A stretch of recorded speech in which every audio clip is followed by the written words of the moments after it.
சுகரை கண்ட்ரோல் பண்றதுக்காக ஏதாவது வருமாக்கள் இருக்கா? இருக்கு சார், இருக்கு. சுகர் வந்து நம்ம கணையத்திலிருந்து சுரக்க வேண்டிய இன்சுலின் பர்ஃபெக்டாக சுரந்துச்சுன்னா ரத்தத்தில் இருக்க சர்க்கரை அளவு நார்மல் ஆகிடும் சார். ஓகே. இப்போ ரத்தத்தில் இருக்க சர்க்கரையை நார்மல் படுத்துறதுக்காக தான் நம்ம மாத்திரை எடுத்துக்கிறோம். ஆனால் கணையத்திலிருந்து சுரக்க வேண்டிய சுரபியை தூண்டி விட்டு சுரக்க வச்சோம்னா எதிர்காலத்தில் மாத்திரை எடுக்க வேண்டிய அவசியம் வராது. இதுக்கான பயிற்சியை நான் உங்களுக்கு இப்போ சொல்லித்தரேன் சார். சொல்லுங்க. கொஞ்சம் திரும்பி நிற்க முடியுங்களா? இங்கே வந்து வாயு களம்னு இருக்குது சார். இந்த வர்மமும் இங்கே 2 இடமா பிரிஞ்சிருக்கு, கச்சை வர்மம்.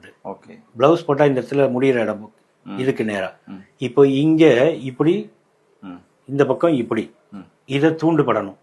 அப்புறம் இப்படி தூண்டப்படணும். அது எப்படி தூண்டுறது நான் என்னுடைய டவல் வச்சு நான் செஞ்சு காட்டுறேன்.